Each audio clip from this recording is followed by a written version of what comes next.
Indian Territory is gagged. He cannot speak during this ceremony. He's been arraigned.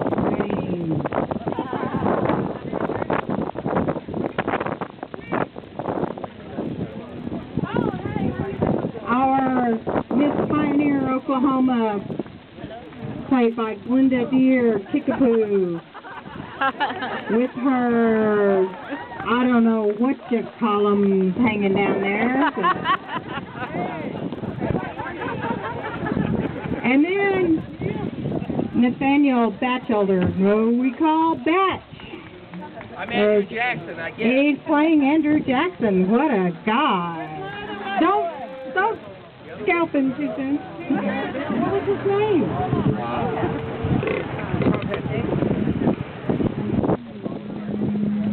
I know you like it, Bum. Yeah. Get over here.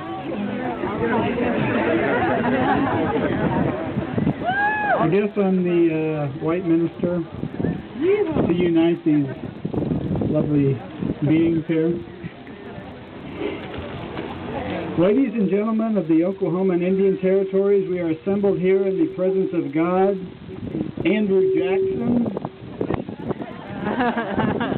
and these suitors to join Oklahoma Territory and Indian Territory in the marriage of statehood. In the beginning, this land was the land of Indian nations. Then white people came, taking the land as they could, and slowly invading across the face of the continent. Despite legal and armed resistance to the encroachment on their land, the Great White Father of the Groom removed many Indians from their homes in the east and forced them into the homes of Indians in the west, so that his own children may occupy and live in those homes. But even this did not satisfy his children, so they continued westward, evermore invading Indian country until the last bit of Indian country was rushed upon and parceled out against the will of the indigenous people of the land, so that now we have come to this wedding and the joining of these two territories. Marriage and statehood is a solemn, sacred, and serious union, and not to be entered into lightly or without the consent of the two territories. Miss Oklahoma Pioneer, do you consent to these proceedings? As God, Andrew Jackson, and these suitors as my witness, I reckon I shall do.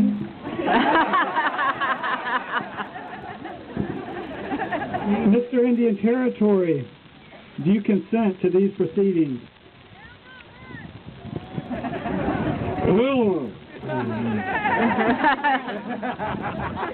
That's what I thought. Very well, let us continue in the eyes of God, Andrew Jackson and Charles Curtis, who could not be with us. He's probably in the porta potty out there. Who gives this woman away in unholy matrimony?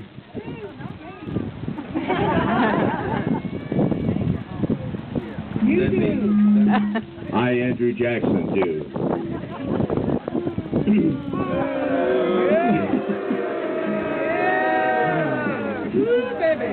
Do you, Miss Pioneer, spirit of the American lust for Indian land, take this Indian man to be your unlawfully taken husband, to rush him before he's had a chance to stand up, to ravage him when he is down, forsaking all his history in favor of whitewashing your crimes and covering the injustice of land theft over his objections? I so do.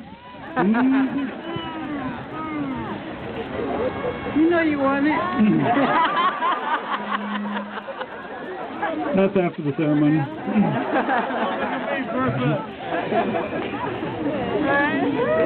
Do you promise to ignore any and all agreements you make with him when it suits your needs? I sure do. Do you promise to turn a blind eye when he implores you to teach the truth and Indian history to your children? I sure do. And do you promise to renege on your promises that you made to him in exchange for his land? I reckon I do. And do you promise to abuse the sovereignty of his children whenever you are in the mood to? Yeah.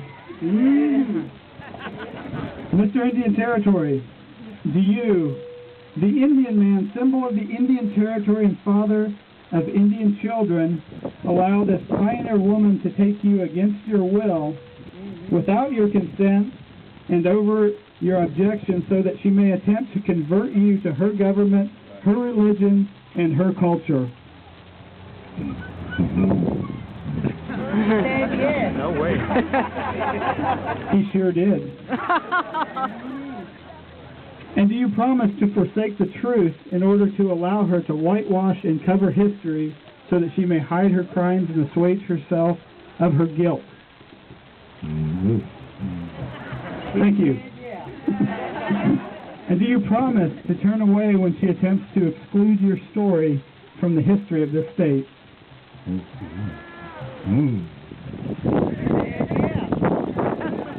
Very well then. You may now place the seal of statehood on your husband. Not sure we want to see what that seal is. The seal of statehood is a symbol.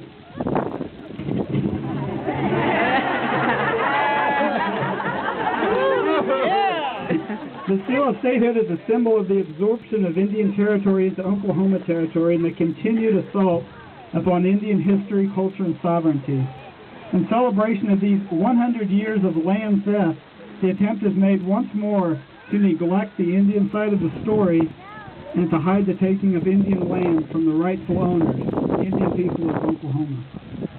Before I proclaim you hits in the eyes of the great white father, where are you at, Andrew Jackson?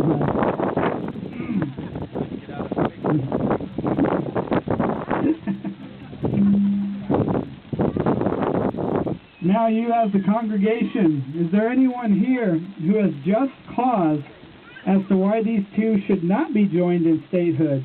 And if so, let them speak now as their ancestors could not, and let their voices be heard as they were not the first time.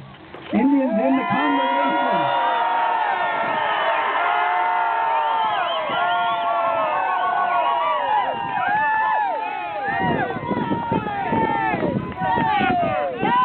Indians in the congregation, does anyone object to this union?